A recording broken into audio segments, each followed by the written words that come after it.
Meron ka bang kagalit? O meron bang taong laging ah, nagagalit sa'yo na hindi mo naman ito inaano? Gusto mo ba na malasin siya sa buhay niya? Yung tipong lalayuan siya ng mga tao dahil ang tingin sa kanya ay malas siya o peste siya. Hello mga guys, kumusta kayo? Panibagong araw, panibagong video na naman tayo. And sa araw na ito ay isa na naman video ang aking ituturo sa inyo na simpleng gabay o simpleng pamamaraan na makakatulong sa atin. At bago ang lahat, gusto ko lang mag-disclaimer sa mga taong hindi naniniwala at hindi gusto ang mga kaganitong video. Please skip this video and maghanap kayo ng videos na gustong gusto nyo. Dahil ang video na ito ay para lamang ito sa mga taong naniniwala and gusto mag-try. Sa lahat po ng mga nagko-comment dito sa aking video dito sa loob ng aking channel, mag-iingat sa lahat ng mga nagre-reply sa inyo na dinadala kayo sa kanilang WhatsApp Nemo app upang makaiwas po tayo sa scam. Ngayon po ituturo ko sa inyo paano nga ba mamalasin ang taong laging nagagalit sa'yo, yung tipong taong hindi mo naman inaano pero ikaw yung laging binabantayan.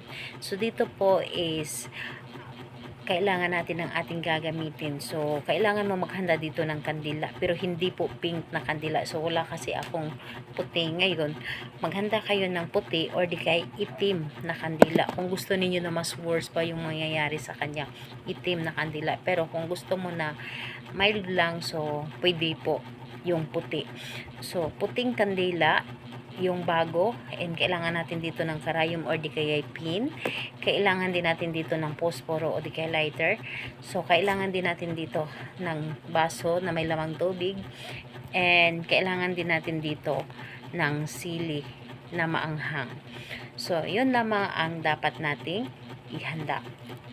So, ngayon kapag ready na yung mga sinabi ko na ating gagamitin, kailangan na alam mo sa iyong sarili na gustong-gusto mo itong gawin dahil gusto mo siya na malasin siya, and ayun po, yung gawing miserable yung buhay niya, and kailangan na naniniwala ka sa iyong dapat na gawin. So, ngayon kapag ready ka na, pwede mo na itong simulan. So, una ang gagawin mo dito sa kandila.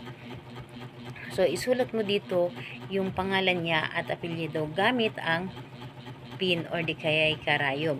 So, pagkasulat po natin, hindi kailangan na yung totoong pangalan niya at apelyido yung isulat. Kung ano yung pagkakilanlan mo sa kanya, kung ano yung tinatawag mo sa kanya, yun ang isulat mo. Kung ano yung tawag mo sa kanya. So, halimbawa, yung nickname niya, ang tinatawag mo lang sa kanya, yun ang isusulat mo. So, malalaking litra dapat ang pagkasulat mo dito.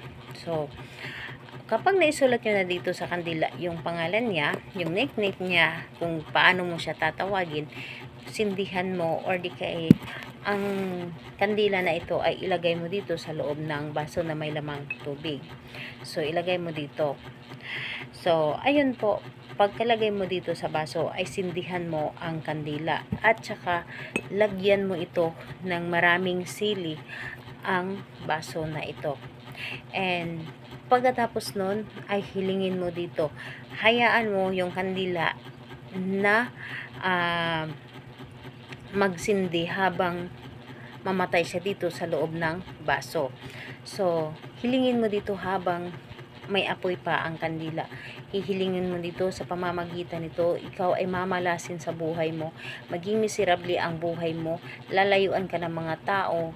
Lalayuan ka ng mga kaibigan mo dahil ang tingin nila sa iyo ay peste ka sa buhay nila.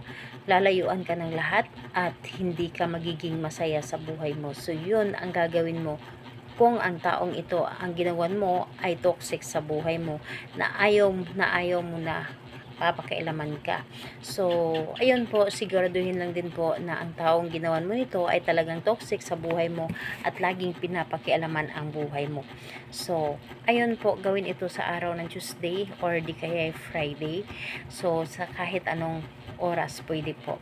So, Tuesday and Friday lamang, mas maganda na gawin mo ito sa gabi dahil mas mabagsik ang bisa nito kapag gabi mo ito gawin. And pagkatapos mong gawin ito, humanap ka ng mapagtapunan ng inyong ginawa. So, pwede mo siyang itapon or maghukay ka ng lupa at ibaon ito, pwedeng pwede po. So ayun po, salamat po sa inyo. Bye bye everyone, God bless us all.